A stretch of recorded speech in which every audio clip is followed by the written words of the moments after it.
Chris, let's actually start with you with the Larry Bird jersey in the back, and then we'll roll our way down with Steve, Stephanie, and Greg. I'm a Boston guy. I mean, I was already plugging it before with Mark Robert. So how could you not like Larry Bird? First of all, well, thanks, Rich. Chris Varitis, sales engagement, ADP, a part of the worldwide sales operation wing, and a part of what we do is primarily oversee the tech stack for all of Inside, but also field as well. So happy to be here. Excited to have that big perspective with us. And then Steve.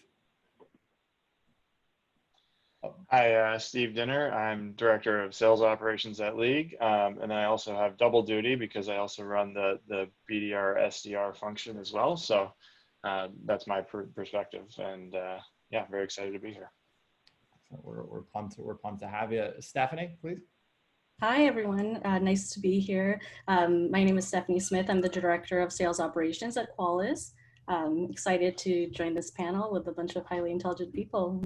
Excited to see what we developed here. It's going to be great. And then finally, Greg. Greg?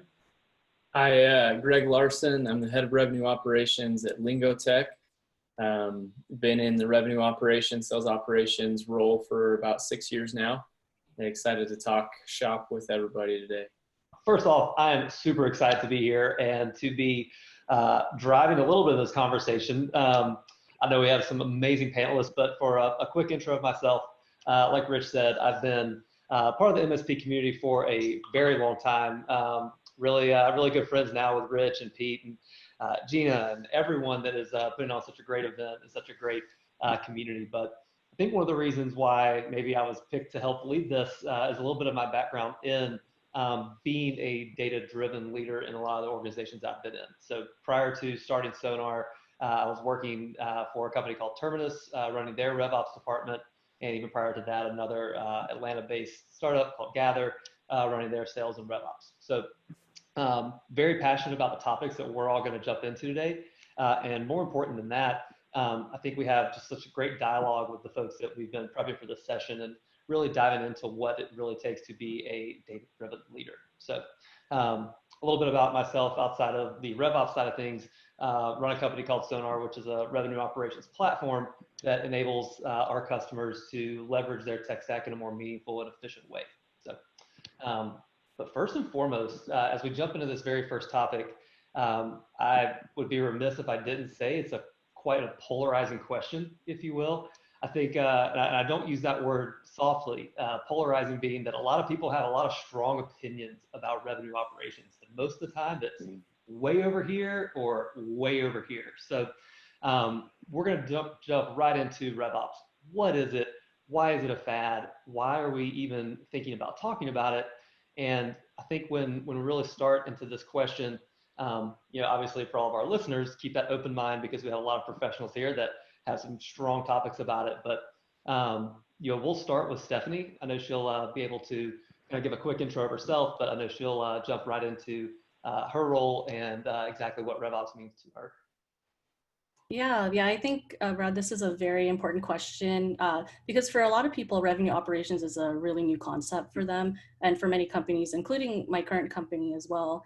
And just like a lot of other roles that have emerged in the past decade, I think we are going to begin to see more and more of these RevOps roles pop up. So, I think the reason RevOps is so important is because, without a team like revenue operations, I think a lot of companies experience something similar, which is that, the various departments end up working in silos, which might mean that they're not necessarily contributing to the end goal, right? Which is, for most companies should be providing a positive impact to your customers and driving revenue. So, with each department focusing on their very specific metrics without thinking about how it impacts the other parts of the business, it can, cause some problems down the line. But I do feel like with a team like revenue operations, that's bringing a group that's tying everything together. They're focusing on the strategies, the tools, the enablement in a way that contributes to the ultimate goal of growing revenue. So, I'm all about tying together, marketing, sales, customer success, and maybe even, certain divisions of finance, like collections, things like that. I definitely love the thought of better cross-functional collaboration because, at the end of the day, we're all looking for that ultimate goal. So to answer the question, I definitely don't think revenue operations is a fad. I definitely think it's here to stay. Love that. And I think as we continue the discussion, I'm obviously very much agreeing with you on it not being a fad. I think what we're also finding is that folks are really on that pursuit to find exactly how it fits, where it fits, and even more importantly, just understanding it in general. Greg, I know we're about to toss it over to you, and I think one of the cool things about Greg being able to talk about this, it's not only a fad. He's seen some of this sort of evolution of RevOps and other things, like even talking about like AVM. But I'll let him share his story and his thoughts on RevOps as well. No, I appreciate it, Brad. So yeah, to follow up on the question, is it a fad or not? I think that the only reason that you would think it's a fad is if you don't understand it. Like you mentioned, I remember people saying the same thing about account-based marketing. Oh, it's just a fad. People will use it. It'll just be a marketing thing. Nobody's going to touch it in sales. And now, the biggest enterprises in the world, that is how they differentiate themselves completely. And so for RevOps, it's really what you make of it in an organization. I've been thinking about this a lot this week, and it kind of goes up to who you report to, what is RevOps considered within an organization, and that is what's going to determine whether it's a fad for your organization or not. We see a lot of times a RevOps leader will report to the sales leader. And so I was thinking about it this week. In my mind, that is like taking someone, if you take a football team and you just hired, a coordinator that reports to another coordinator. And so if you think, let's put the offensive coordinator and defensive coordinator in a room, let them hash it out. They're both going to have their strong opinions back and forth.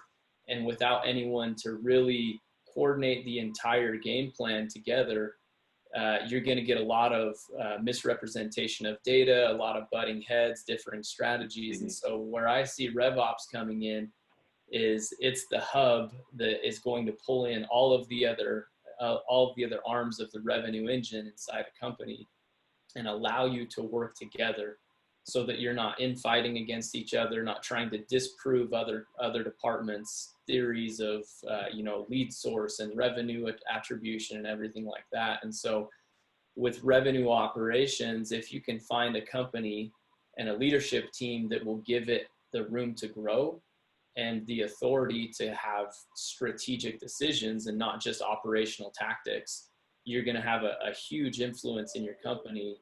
And that kind of depends on how your leadership team lets revenue operations into the fold.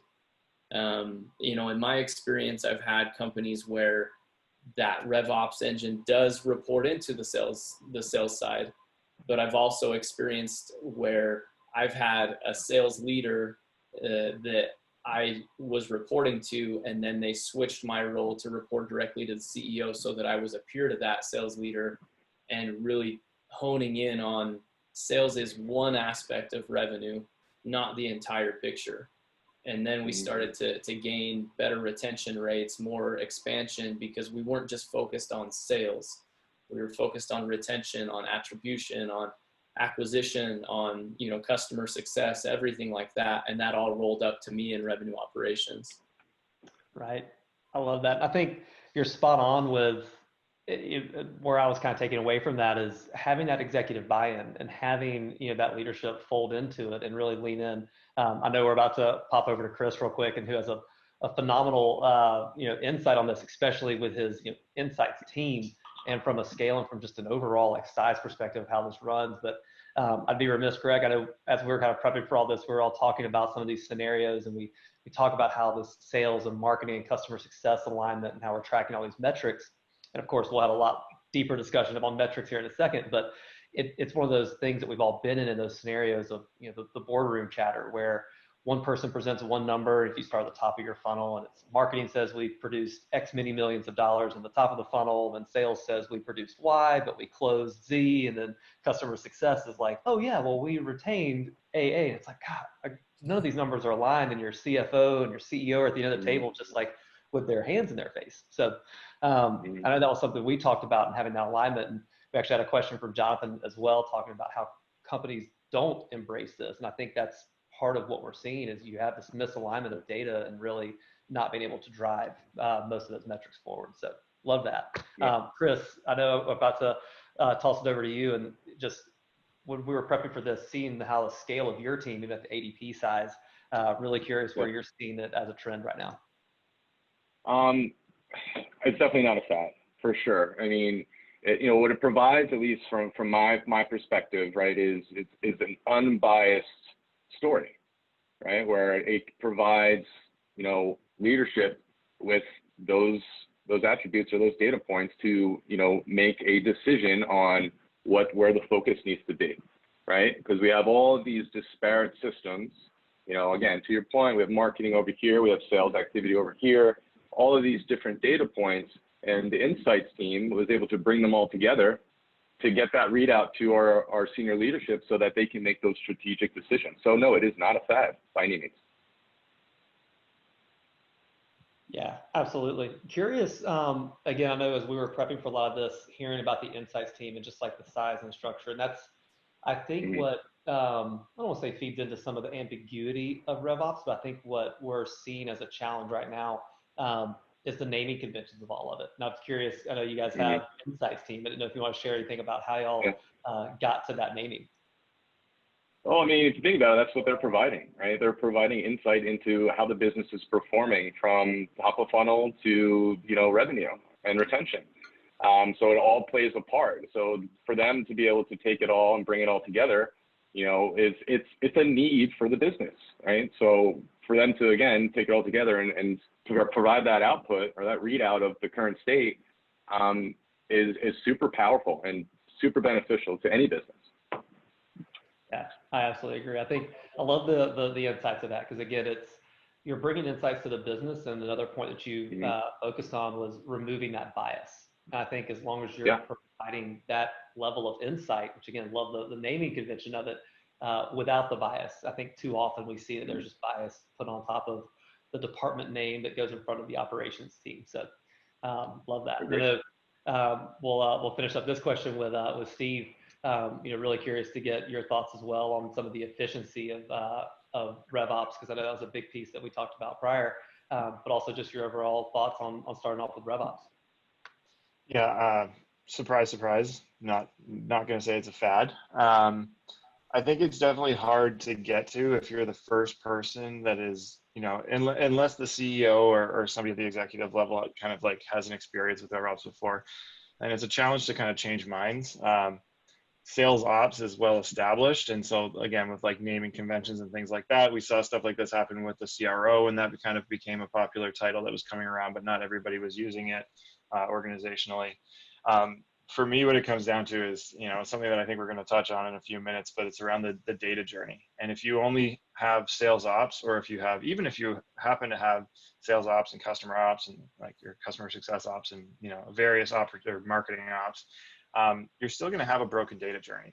And I think it's as simple as that. If you walk up to any CEO and say like, hey, would you like a consistent set of data that goes all the way through all your various functions so that you're able to understand where your efficiencies are? I think they're all going to say yes. So explain that way. It's fairly simple. I could probably talk about this for hours, and that's like a lot of what our prep call was like. So yeah, like that's really how I see it. It's like, would you like to understand and have insights for the entirety of a time that somebody might interact with you and your team members, from the first time that they ever click on a Google search ad to their 4th, 5th, 6th renewal and an upsell? Like, do you want that data to be consistent? Do you want to be able to make decisions and have each function be able to make decisions as people progress through your customer journey? Because people talk about the customer journey a lot, don't talk about the data journey a lot. So it's as simple as that for me. I love it. And I think kind of reflecting back on a lot of my RevOps journey of really starting in, I think my first title, and when I'm going to say I was doing RevOps, I think it was professional services operations. Then moved into Salesforce consulting, then sales and marketing ops, and then RevOps. And so I think you're spot on. I think the zoom out that we get from that question in particular is definitely not a fad. I think there's probably some negative connotation to the word fad to begin with, which is why some people kind of associate it that way. But I think it's objectively true that we can all say that it is a trend that we're seeing growing over and over. Speaking with other RevOps leaders, which is a very big part of my job, we see these trends increasing. 400+% increase on revenue operations titles in LinkedIn over the last year. Like that's wild. But I do still think that we're starting to really figure out where organizationally it goes, which actually goes into our next question when we look at alignment. How does revenue operations help with organizational alignment? We started to get into it a little bit on some of these, and I know, Greg, you're going to kick us off here, but I think it's so important as we install this person or this group, however large your organization is, how do you help get this alignment across all these different teams? Because it's sure as hell not easy. But Greg, we'll start with you. Yeah, so I had a pretty unique experience as I joined Lingotech. The goal for my role was to align the sales processes with our marketing team. And very similar, there's a comment or a question in the chat from Barry about, a CRO theoretically takes over sales and marketing, but they have a tendency to go one way or the other. And that is the exact evolution of the revenue operations need, is these leaders that have historically just been single track sales, marketing, customer success, finance, and then they get into an overarching leadership role and they lean on their strength and they lose sight of some of the other revenue departments. And so by not going that route of just taking your VP of sales and making him the CRO, and really giving heed to an overall revenue operations strategy, that's where companies are going to more successfully handle that, where there's a CRO that then has a VP of sales and a VP of marketing and a VP of customer success and a VP of finance,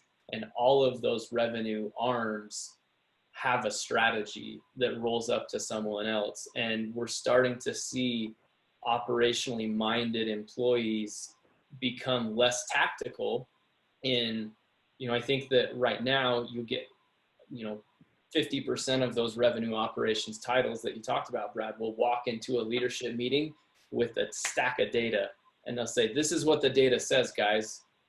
And then they're almost dismissed and the leaders go and talk about it. You're starting to see a trend of the revenue operations guy not walking into a meeting with data, but walking into the meeting with insights from the data that they had. And the data is key, but coming in as a strategic leader and being more high level in organizing the plan rather than just bringing in the data, that's where a revenue operations role will grow in importance, because it's not just, hey, here's the data, guys, tell me what other data you need. And that's where we can start to align the organization rather than just sink the data into it, when you have the feedback from everyone else. Yeah, absolutely. And before I know we're going to jump over to Stephanie, I meant to ask you this leading into this question, because we're talking about organizational alignment and we're trying to understand sometimes even where this role reports to. Greg, what part of the organization do you report into? So I sit on the executive team and I report to the CEO. Got it. So CEO, that's perfect. Because I know we're about to flip over to Stephanie and we're going to ask her the same question, but just Greg, a couple of those points that I took away that, I think we will continue to reiterate as we go, through some of these questions and talk tracks, during this panel. I think the overarching just benefit so much of, like you said, that person walking in the room with that data in hand to tell the story. It's important, but I think it's just as important of knowing that person is coming in really with bias removed.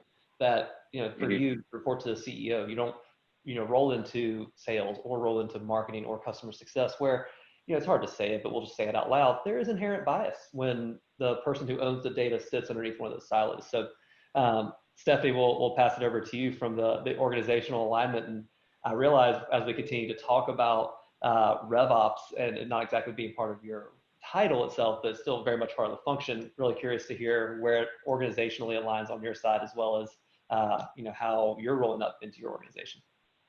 Yeah, this is really interesting because I am in a sales operations role, as I mentioned earlier. And the common misconception is that I roll up to the head of sales. That's actually, I think, more conventional amongst most companies. But in my case, I actually roll up to the CFO. That decision was made before I joined, but I definitely see the reasoning behind it. And I think part of it was in order to get the organizational alignment. We're not quite at the point where we have a revenue operations team, though I am kind of planting the seed there. So hopefully, we can get there soon. But, I think where I'm currently placed is it's really helped to help me make a bigger impact because, as you mentioned, if you're reporting to someone that leads a department, suddenly you'll see all your work, every project you're working on is solely to support their initiatives, and again, that sometimes means you're not going to be looking at the bigger picture. So I definitely feel like revenue operations can help with that alignment. So you're reporting similarly to what Greg mentioned, you're reporting up to, a CEO or a CFO, someone that doesn't have that bias there, not specifically to marketing or sales or whatnot. So. Absolutely. I think what's great about even hearing from both Greg and Stephanie about that, honestly, it's a little reflective of my past.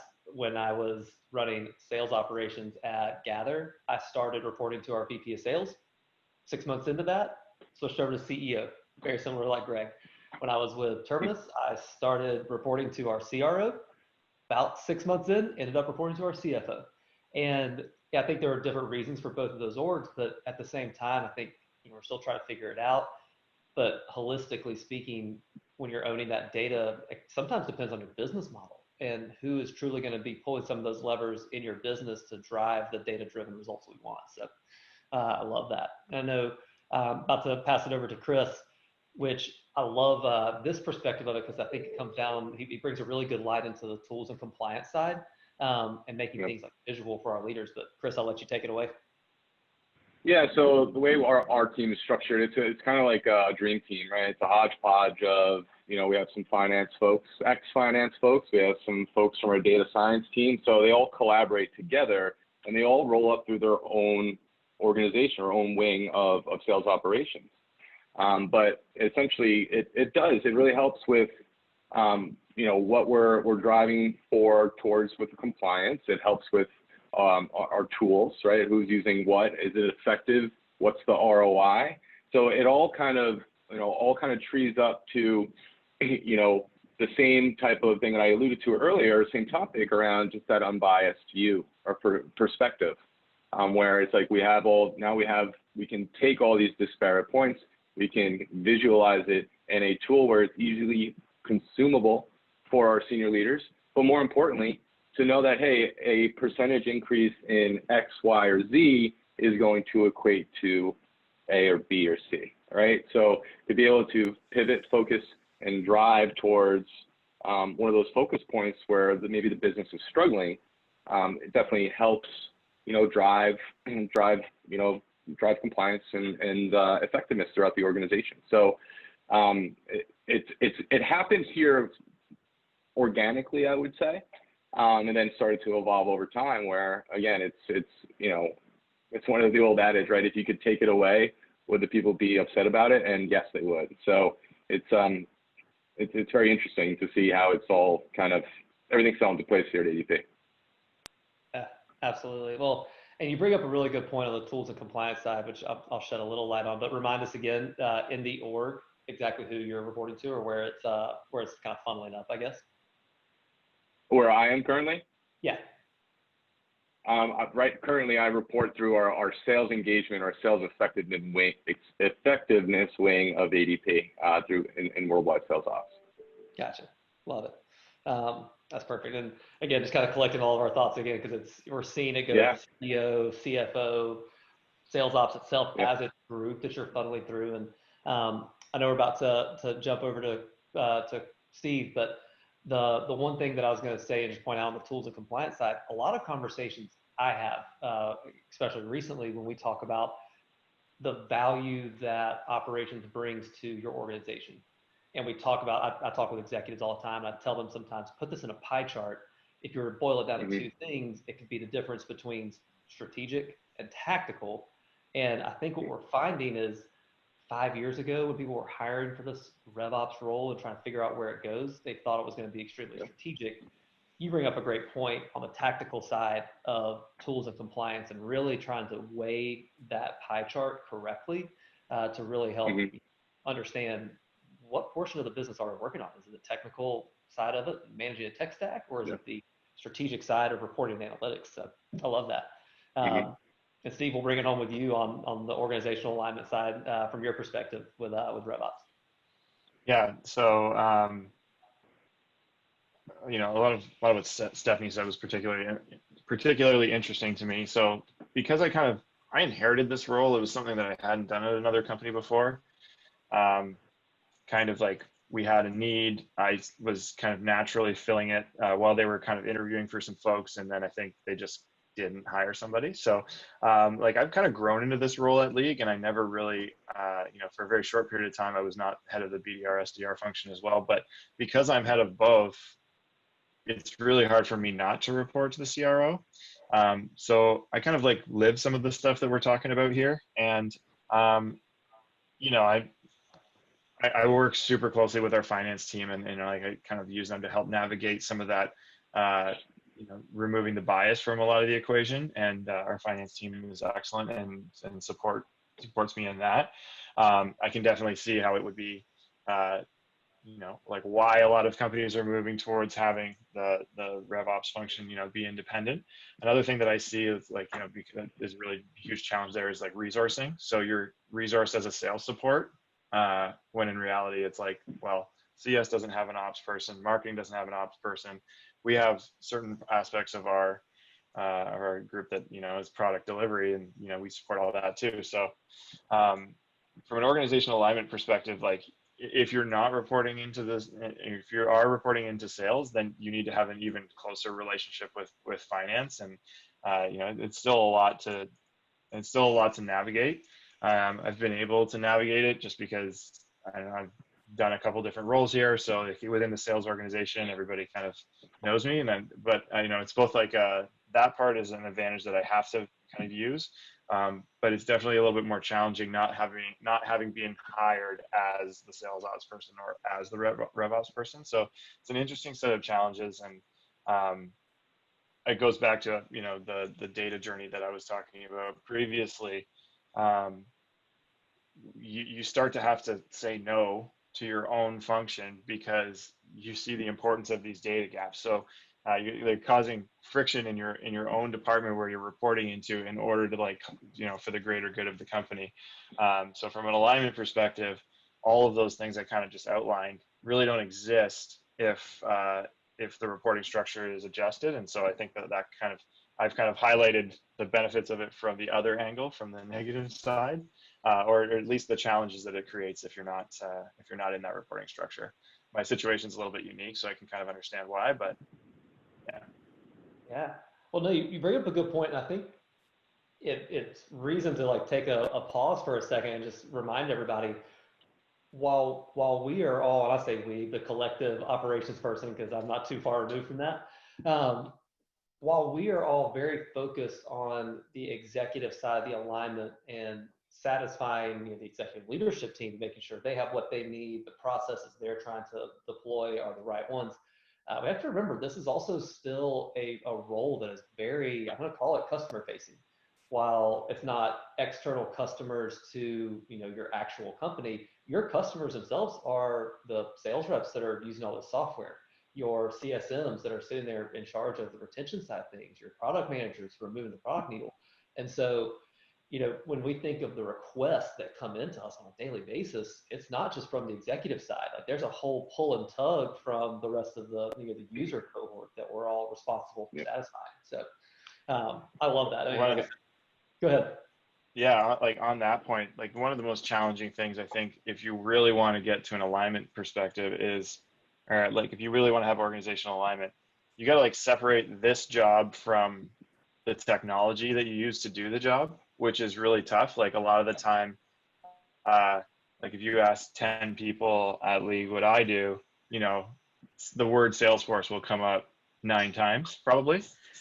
So how do you separate yourself from the technology? And as like, you know, I'm going to say Salesforce, I mean CRMs in general, but like as companies like Salesforce kind of expand their portfolio of companies through acquisitions and things like that, they're starting to own a lot more things and deliver a lot more things to your company that are not business service oriented. There's a lot of like product delivery stuff that they have in their suite right now. So you got to like separate out what is like an actual business service, and you know, part of that business service is data journey, what helps your organization work better on a, you know, across functions, versus what's a product delivery function or service or function, and you know, somebody else can deal with that.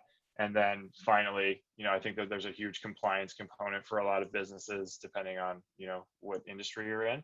But I've been trying to kind of pitch that we look at it in that 3-prong approach and say like, okay, forget the technology that we need to use to do this. Like I'm in charge of all of the business services data. Somebody else is in charge of the product delivery data and technology systems.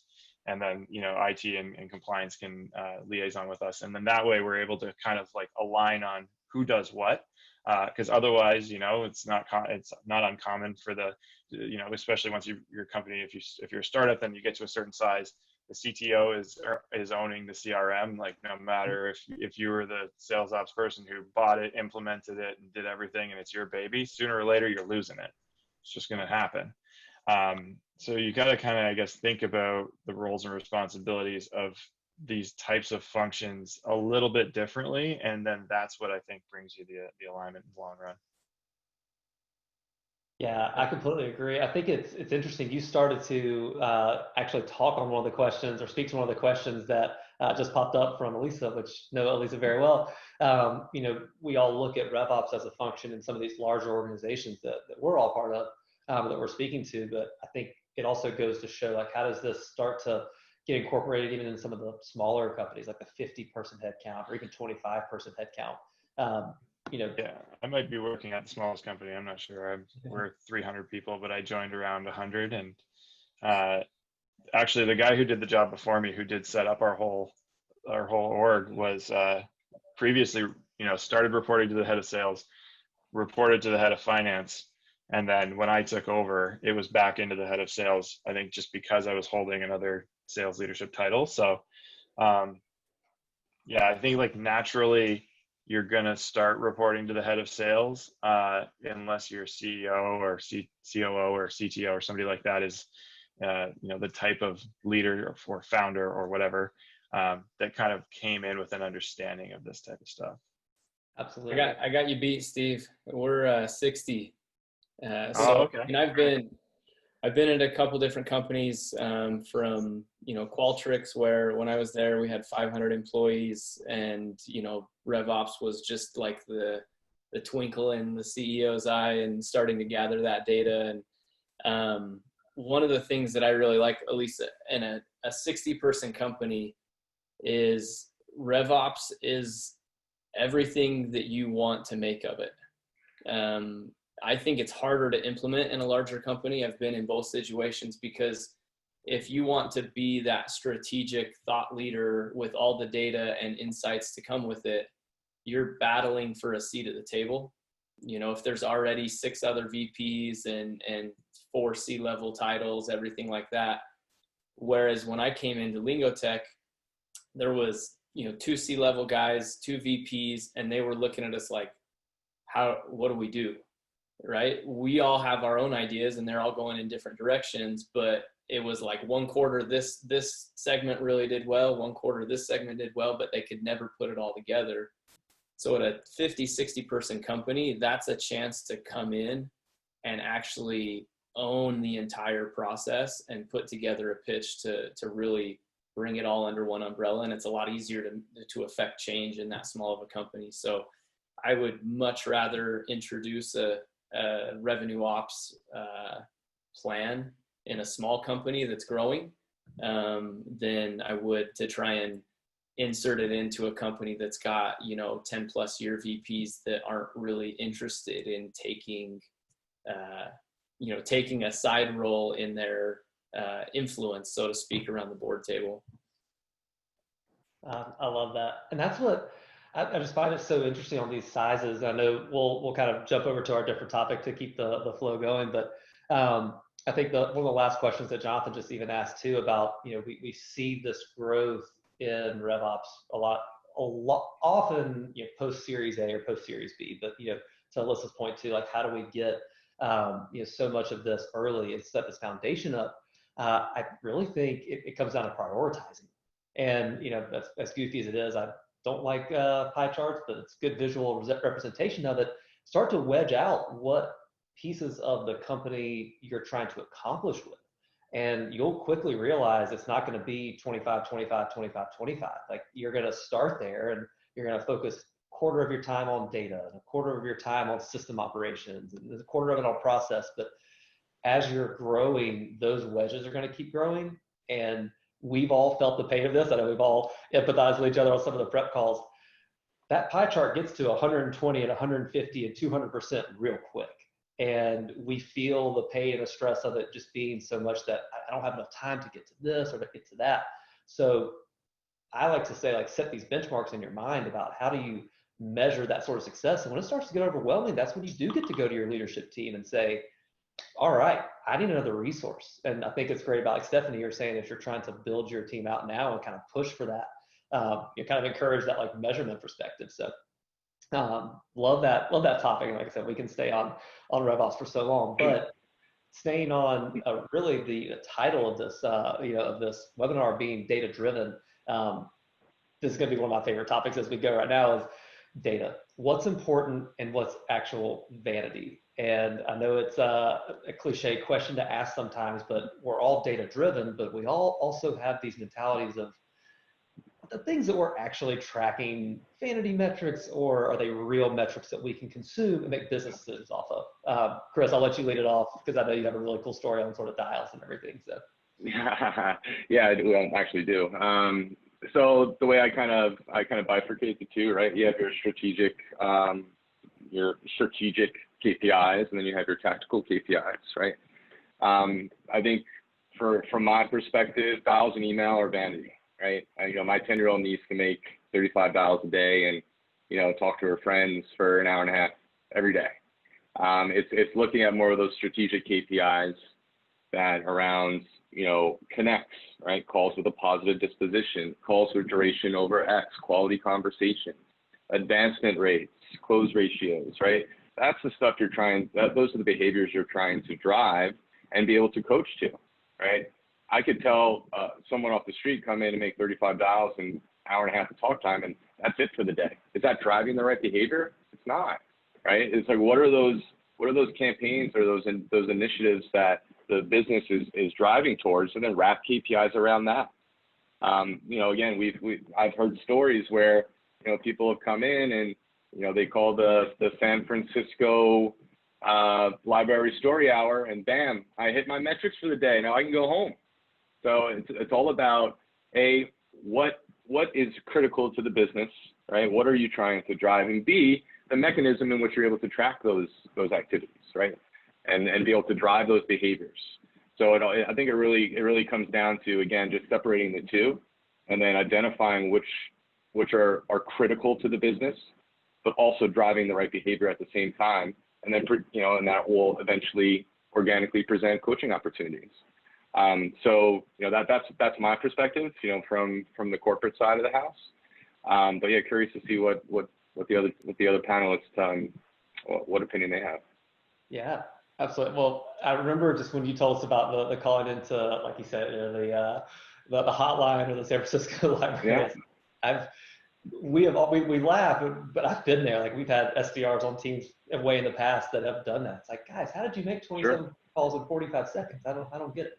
And so you have to increase. You got to set the bar and the hunger line, right? Like, hey, like this is going, and what's the with them too? Like, all right, well, if I do this, what's in it for me? Right? It's going to help you become a better sales associate. It's hopefully going to help you win more deals and make more money. Right. So it's, kind of positioning it not only like the why, right, but the with them, right? Like, what's in it for me? Like, if I do this today, like, what am I going to get out of it? So it's getting that buy-in up front as well, for sure. Yeah, that's exactly it. And I know, Greg, you'll go into a little bit of this too about some of the sort of the content around metrics, to determine those vanity metrics. But I think one thing that we've all agreed on, and catching up on this before, was if we're going to have a metric that we're going to track, hopefully it proves something. Like, how is it actionable? I just remember too often I would get a question from a VP of sales, like, "Hey, Brad, can we track this?" I'm like, "I'm sure we can track it. What are you going to do?" Yeah. Right? Like, how are you actually going to do this? That's it. And you have to ask those probing questions, right? Because, you can track any attribute in any CRM, but like, what is the output of tracking that, right? What is the outcome you're expecting, right? It's kind of, again, double clicking into those type of questions, to see, like, again, why do you want to track this? So yeah, that's exactly it. Yeah, Greg, go ahead. I'm with Chris on that. I'm a huge baseball guy. So, I mean, you can go find a stat for most doubles on night games in August while, your wife's like, you can get a stat and a metric that tracks anything. And that's the scary part, is that if you're driving the wrong metrics in your organization, then you're going to get an awesome stat sheet of metrics and no sales and no revenue. And so we were joking on the prep call. If you want to find out what's a vanity metric, go find your baselines before you do a contest, run a contest, and see which ones spike, because those are your vanity metrics. Those are the ones that reps are just cheating on. And so for me, I like the big metrics that I look at. I want them to be driven by customer action. So the biggest one that I look at that's probably unique is a scheduled next event. So I want to see how many opportunities in your pipeline have an agreed upon calendared event with accepted invites and an agenda that's been agreed upon. That will tell me, that will guide my sales leaders, their one-on-ones. Because if you're going down your pipeline and you see one big orange triangle on our Kanban view that says, "Hey, no scheduled next event," why not? And that guides the discussion. Because if it's why not, okay, then we dive in deeper and we figure out what to fix. But if there's a scheduled next event, we can tell it's legit, then it becomes a strategy thing. Okay, how do we get this across the finish line? Not, is it real or is it not? Which is a huge thing that sales leaders have to deal with just fake pipeline. It's been there for 9 months, but they're going to go this quarter, right? It just stuff like that. Interesting story. When I was at Qualtrics, we developed, it was called the minimums doc. So we took everybody's quota and we backed that in. We took their average deal size, their close rate, their hold rate, their set rate, their contact rate. And we developed percentages or their metrics individually for every person. And so at the beginning of the quarter, we could say, hey, based on the last 6 months, with your average deal size on closed deals being this, your close rate this, your set rate, your contact rate, in order to hit quota, we suspect that you've got to make 1,500 phone calls, add about 2,000 leads into the system, and that's your starting point. Everything else will trickle down because you have your close rates, you have your set rates, everything like that. We already know your capabilities. We'll try to increase those. So the outcome was, if you didn't hit quota, did you hit your minimums? And if you hit your minimums, we'll work with you all day long. We'll put you in trainings based on which of those, maybe your set rate was low. So we'll send you to a training that's specifically designed on how to get more meetings set. Or you set enough meetings, but you didn't close enough. So then instead of sitting through 4 hours of set meetings and trainings, you just went to the closing track. But what it snuffed out really easily was those guys that Chris talked about. Because the guy that's going like, well, I'm not going to hit my quota, so I need to make my 1,500 dials. And they just boom, boom, boom, boom, boom. Well, all of a sudden the next quarter, they made 1,500 dials and didn't close anything. So now we're looking at it saying, well, this quarter you've got to make 4,000 dials because your number said you made 1,500 and you didn't do it. So now in order to keep your job, you got to make 4,000. And then they just look at you and like they're gone in 2 weeks. There's no way, I'm not doing this again to hit those minimums. And so it was a good method to not dismiss some of the calls and but really make it so faking them was detrimental. And we sent that minimums doc out to the entire sales team, so I could see everyone's minimums. And so when yours popped up with, hey, I've got to make 5,000 dials, every other sales rep in the company knew, yeah, you're faking it, right? Yeah. We'd call them out. And it was really easy to correct behavior because you could see the exact metric that needed to be corrected in order to get to that number. And sometimes it was just one of them. Everything else was in the green. And it was just, man, your average deal size is half of everyone else's. So let's show you these other products that you can talk into your sales pitch. So long-winded answer, but that metrics can be a huge advocate to the RevOps, theme, because you have all of that data. Yeah, absolutely. Well, I think a lot of that boils down to too, like how much of are you tracking and what's worth tracking on it. And it gets back to your saying, I love the baseball analogy. We can track metrics till we're blue in the face. Does it help us get that World Series ring at all? And if it doesn't, does it matter if you struck out 12 times when it's 102 degrees on a Thursday in August? Probably not. So gotta get a trash can and start banging it, and then you start winning. Exactly. And so I know Stephanie about to pass it over to you because I think you have an interesting perspective too, kind of in that same line on the SDR call quality or call quota perspective. But love to hear your thoughts on some of those vanity parts. Yeah, I think it's so funny how all of us are so passionate about the metrics of dialing because for me, it's, at least in my opinion, it's a huge pet peeve. I think it stems from the fact that at a prior company, it was actually a metric that was so overly hyped up to the point that our sales development reps, they couldn't even leave for the day until they hit a certain amount of dials. But at the end of the day, those dials don't mean anything if they result in no progress, right? For all we know, 25% of those dials were a bad number, or, you could have a rep that's connecting with a ton of people, but they're not actually having meaningful conversations. So, that metric could mean nothing. So I definitely agree with Greg's point, how, at various stages, you need to look for the actionable metrics. So another one for me, I don't know if this is more of an unpopular opinion, but another vanity metric to me is actually like the number of leads generated, because, it could be, okay, great, marketing is generating thousands of leads, but if those leads are bad quality and they're not resulting in anything, it doesn't do much for the company. So in my opinion, vanity metrics are those metrics that, they appear to be great, but they can easily hide the fact that the quality is not there. And then as far as like good metrics or important metrics for a company, I think this one's a little bit harder for me to answer because I really feel that every company has different priorities, but the important thing is finding the actionable metrics. And as data-driven leaders, I think, it's really our role to kind of weed out the vanity metrics, push back, as Chris mentioned, we have to kind of be the ones to give the pushback and ask, what is that metric going to do for us? Yes, we can track it, but what are we going to do with this number, right? So weeding out these vanity metrics and then finding the actionable metrics.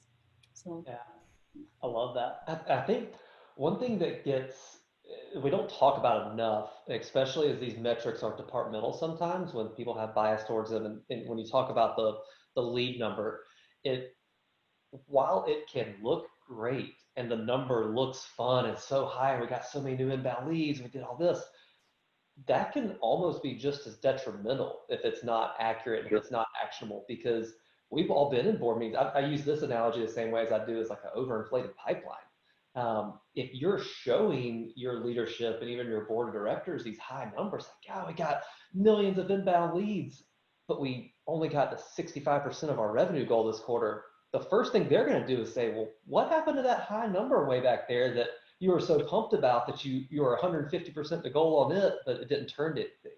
So like leads, and that same thing on pipeline inflation, we talked about so often. But Steve, I'll let you kind of bring us home on this because I know you have some of those same interesting perspectives on the SDR, BDR side, but also just kind of give it to you to let you bring it home.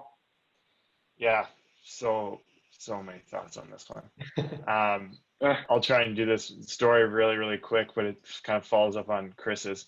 at the previous company I worked at, where I wasn't technically in ops, but kind of was informally doing it, like a top 3 account executive in terms of earning potential was, trying to skirt by on the talk time metric by just doing her personal banking through the work phone.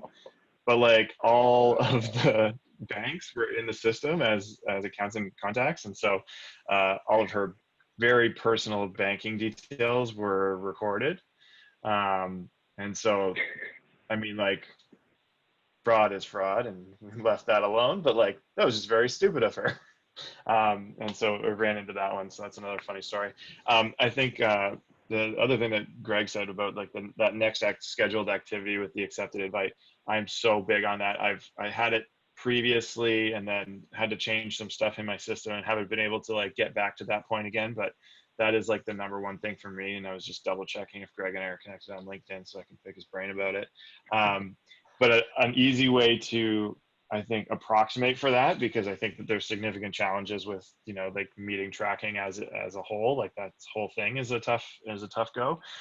So if you're kind of just want to spin up something in about, 15 minutes, just track your email replies. How frequently are they replying? You can send emails all the live long day. And this is not so much from the BDR, SDR stuff. I'll kind of get into that in a minute. But if you want to look at like the quality of an opportunity in the pipeline, this is with my sales ops, RevOps hat on. I'll just look at like how many replies per email are they sending out. I'll make like a quick formula and do the ratio there.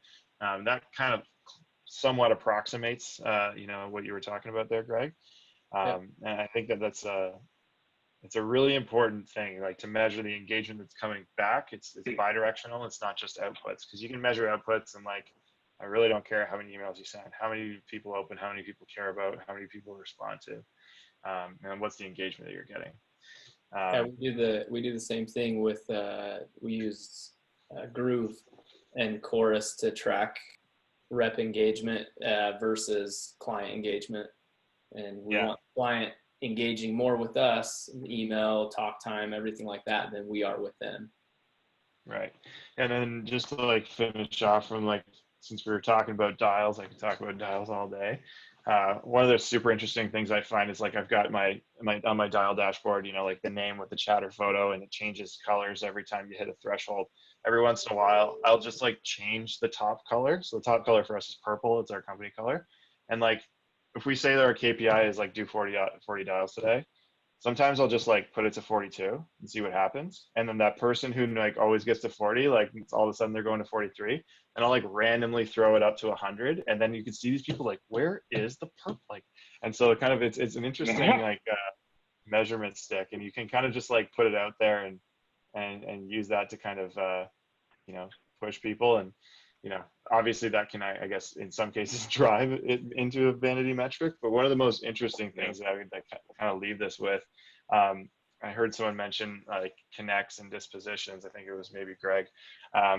When we were in the middle of COVID, like right when everyone's just moved working from home, we're prospecting into HR. So HR is taking the brunt of this, I think, from a corporate perspective. They're trying to make sure everyone's safe, make sure everyone has what they need to be able to work from home.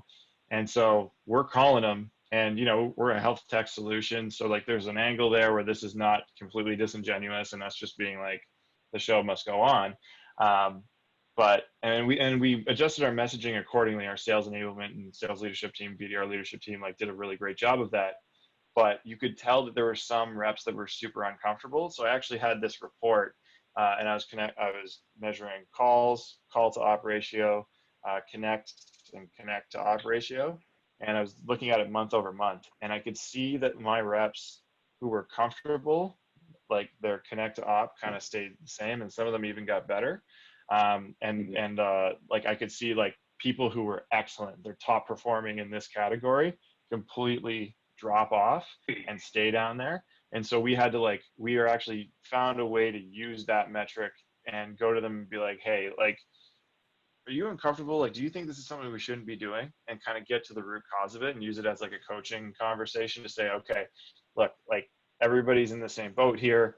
If you feel like what we're bringing to the table and what we're calling about is not helpful to the folks that are answering the phone, then let's work a little bit more on this, and let's do a little bit more role playing and everything like that to find a way to make you feel comfortable and make you feel like you're actually bringing value and you're not doing something that's a little bit like more greedy or disingenuous, or some of the other things that my team was called during that time period.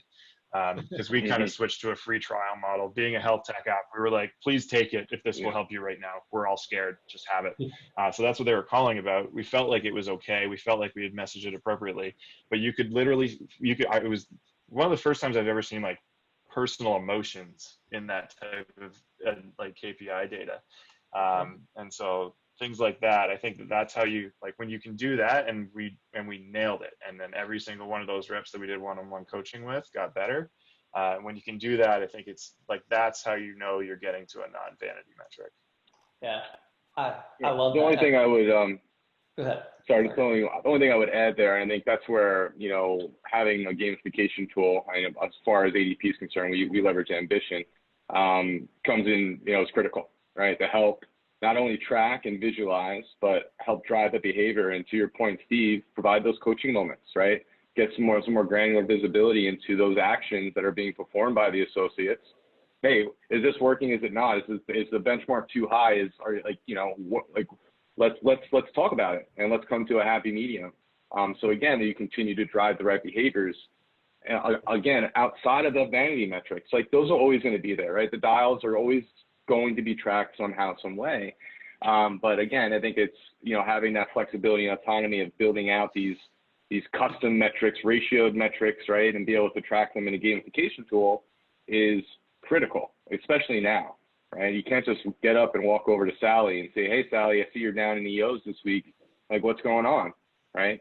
Maybe create a goal, a challenge, a spiff, you know? So a lot of flexibility and control there as far as driving those behaviors. Yeah, you're spot on. And I think what I found most unique about that entire conversation is where we started with some of the metrics we were talking about with like dials and emails and things like that can somewhat be considered vanity, which I do think sometimes they are. I think, Steve, the way you wrap that up full circle with us, and you know, Chris, you even like kind of validated as well. If we're using those metrics properly and we're enforcing change and we're able to actually push some of those metrics in a coaching manner, in a gamification manner, we're kind of flipping the script. It's kind of full circle on it, but what is sometimes considered vanity, as long as we're using it properly and leveraging it to our maximum potential, we can actually use it and make the company better for it. So absolutely love that. I'll do one thing real quick before we get into sort of this last question, and it's kind of the last take-home thoughts for everybody. Certainly, we still have a little bit of time left. For everybody listening, feel free, please drop some more Q&A thoughts into either the chat either the chat on Zoom or into our Slack channel that we're all taking a look at. But definitely want to hear from you guys and get a couple more questions for you all. But I think I'd also be remiss if I didn't say, Steve, you brought it up, I know we've kind of banged the drum a lot on COVID. There is still one very important thing that we're all realizing from an operations standpoint, is that I think now more than any time we've found how mission critical operations is to an organization. I think everybody I've spoken with, especially everybody on this panel, can attest, and we can all empathize with each other. When the going gets tough and when the company needs those mission critical data driven answers, they turn to operations. And whether that be sales ops, marketing ops, success ops, rev ops, finance ops, they are coming to the holders of the data, the folks who help corral all the processes together and really make sure we have this tightened up, because we've all felt this now. We're making really tough business decisions. Do we move over to the free trial route? Do we have to unfortunately let people go? Like, how are we strategizing our hiring? All of this comes down to the data that we're responsible for corralling and making sure it's accurate. So like I said, I'd be remiss if we didn't at least call it out there that now more than ever, we're seeing a mission critical part of operations. So yeah, we have to decide what data is caused, or what aspects of the data are caused by COVID, and which ones are people trying to use COVID to mask something else that's going on. That's been really challenging for us. Yeah, absolutely. So I know we're rolling into sort of the last segment, which is really just kind of the wrap up. You know, in this kind of question, it's you know, if What's one thing that you would share with our audience that you remember from this panel, whether it be on the data side, on the operations formation side? Stephanie, we'll start with you, but if there's that one mission critical thing that you can pass along to anybody, what would that be? Yeah, I think for me, it's just remembering that in order to make data-driven decisions, it's really important to think about the big picture and to remember that there's so many pieces to the puzzle, right? One metric being driven by one department or function isn't going to be able to make an impact on its own. So it's a matter of tying together the various data points to make those actionable decisions and drive growth for the company. So short and sweet, those are, for me, that's what I've definitely taken away from this panel. Yeah, I love that. Steve, we'll pass it over to you. And sorry, this was mission critical. Just the one thing, as we've been talking for about 45 minutes now or so. What's the one thing that if everybody in the audience were to leave, what would you want them to leave with? Yeah, the thing that I'm banging my drum on is, from the first time that anyone ever visits your website to, your 10-year customers, the thing that you have to advocate for is that, there's no benefit to not having that, to looking at that through kind of like one lens. Having a connected data journey. Everyone talks about the experience journey, but as like a RevOps person, what you're really trying to do is empower everybody around you to make the best decisions possible. You can't do that when you have a fragmented data journey. And so, in the simplest of terms, like I've seen a couple questions and different iterations around like, how do you set yourself up in order to be that RevOps person if you're like a seed, Series A, Series B kind of sales ops person? I think you got to have the conversation at the highest level. Like, do you see any benefit in not prioritizing, having a continuous data journey? And if not, you have to tease the end state in order to create it. This is also something that I haven't fully achieved yet. So, something that I've been working on. And so I kind of empathize with a lot of the questions coming through here, but the more and more that I kind of experience this, the more it's the most important thing, and the longer that you take to do it, I think as Greg was saying earlier, the tougher it is. But you will have to do it, and so it's good to kind of tease the end state and make sure that at the executive level they understand the difference in the type of insights reporting and non-biased data and insights that they're going to be getting if they make this decision sooner rather than later. I love that. Couldn't have said it better, man. I completely agree. We're all so concerned with the customer journey, but how often do we kind of put our connected data journey a little bit on the back burner? So to emphasize that more, it only brings more value to the first part of that customer journey. So I love that. Chris. Yeah, a couple things. For me, it's all about culture, right? And how you sustain that culture from the sales floor to now the work from home environment. And a big play there was our gamification tool, right? To help sustain not only visibility into what's being performed from an input-output perspective, but able to align and identify deficiencies, and then use spiffs, contests, competitions, etc., to help fill the gap, right? So, I think, from my perspective, gamification is huge, right? Just from the end user, hey, like hanging the carrot, right? Like, what am I chasing after? And what's again, the WIFM, right? What's in it for me? So then you take that to your second and third, your first and second line leaders, and be able to tree it all up and be able to, again, look at those deficiencies and be able to action on it immediately is hypercritical, right? So we've seen, nothing but success on that front, and that would be, my little tidbit of a takeaway for the audience. I love that. Yeah, it's more critical than ever, especially now we're in a virtual world. And while Rich and Gina and everybody will agree that I'm the most in person, like I want to be in the same room as you and be collaborative, 1 + 1 = 3. It's tough right now. And I think to your point, having that gamification, having that extra to like get people across the line, get them motivated, get them still feeling like they're in the same room. I love that. So Greg, we'll let still you celebrate wins. Yeah. The virtual high fives, all that stuff. Even, the whole like incentive thing with like Uber Eats gift cards and things like that. Hey, we made it work, right? And it's still, it's our productivity through the roof. Call it March 13th when we shifted to that work from home environment. It's, year over year, it's insane how much more productive people are, in their home office than as they were in the office. So it definitely tells a compelling story. Yeah, oh, you're spot on. It absolutely does. I know we're getting close to time. We'll let Greg take it away and bring us home. And we have one question we'll jump to in the Q&A. But Greg, we'll let you kind of close us down on thoughts to take away from. Brad, I can see it, man. I feel like I'm the same way. We get in a room, we're probably going to hug it out, Absolutely. especially after all this is over. But to kind of add on to a little bit of what Chris was mentioning, I know this is a data-driven panel, but kind of the mantra that I live by and really one of the things I try to push in our organization is people over process. And it really, the data is there to support the people and the process is there to support the people. And as you keep that in mind, you are able to win over more people to believe in the data and to believe in the process. And that's where it's not a RevOps thing. It's just a human thing. And if you can use what you've learned from the data and from process and everything like that, and show people how that impacts them, that's when you get buy-in. That's when you show the sales team, use this software because it's going to get you more sales and point to a reference.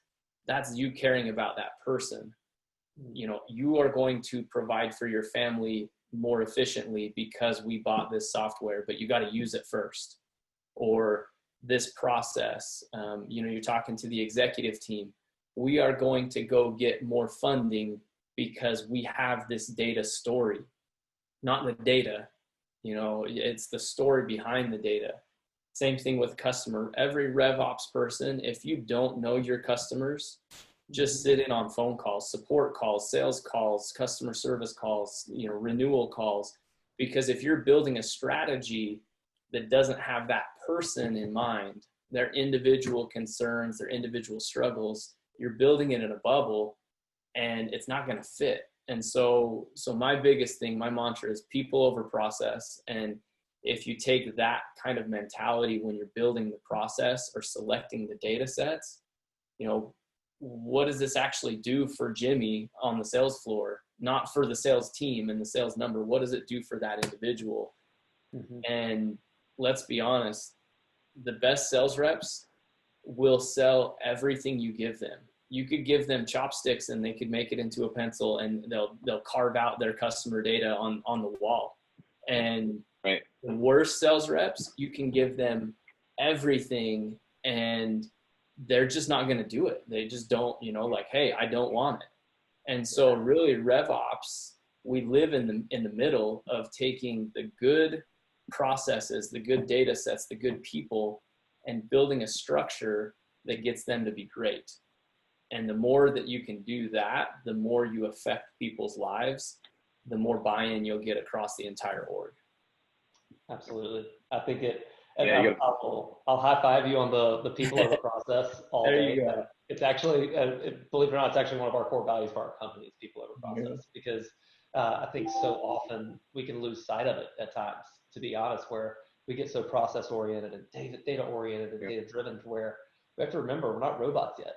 I say yet, kind of with an asterisk there, but we're not, and we have to still treat each other as humans. So we do have one quick question that just came in that I want to tackle because we have a few minutes left. I think Greg, you might be a good one to jump on this, but how do you get that buy-in from sales managers to be more data driven when they're used to looking at those vanity metrics, but we want to push them more to those outcome oriented metrics? Really curious, open to anyone, but I know Greg, you and Chris both talked on that previously. You put money in their pocket. I mean, no, I'm just kidding.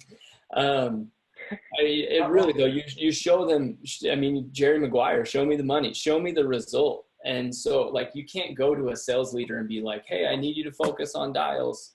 You know, I know you hit 150% of quota last quarter, but you missed your dials. You missed your, you know, like a sales rep or a sales leader is just going to be like, whatever. And so you've got to tell the story of why that matters. And for a sales leader, a sales rep sometimes, but a sales leader, it's not about money. It's about quota. I mean, you want to walk into every conversation and say, I've never missed quota. Not, I made $500,000 last year. You know, it's, I come through in the clutch, and that's my reputation. And so if you can show that person, I'm here to help you do that, and this is how, and then prove it to them, they will never doubt you, right? That's how you get into the executive room, is you build someone up that pulls you in, and then you establish your own setting there. And that, I mean, just show them what's in it for them, and that's where it's at. I love that. Absolutely love that. So whiff them. That's it. It's a carrot versus a stick for sure. Yeah, absolutely. I prefer cake, not carrots, but no. Carrot cake. Then you get carrot cake, and then you're in There you for all. Oh, I love it. Well, I know we're getting close to the top of time. I know Rich is about to probably boot me off and give me the old sheep hook. But first, I'd just love to thank everyone for jumping in. Stephanie, Greg, Chris, Steve, this was fantastic. I know I probably learned more than anybody else in the room just listening to you guys and girls. So thank you so much. And of course, before Richard kicks me off, I'd be remiss if I didn't give him a huge high five, and thank you all for putting on such a great event and letting us, have the podium for a little while to share our stories. But I know a ton of hard work goes into it. So Richard, Gina, Hannah, Nora, everybody that's involved, Pete, thank y'all.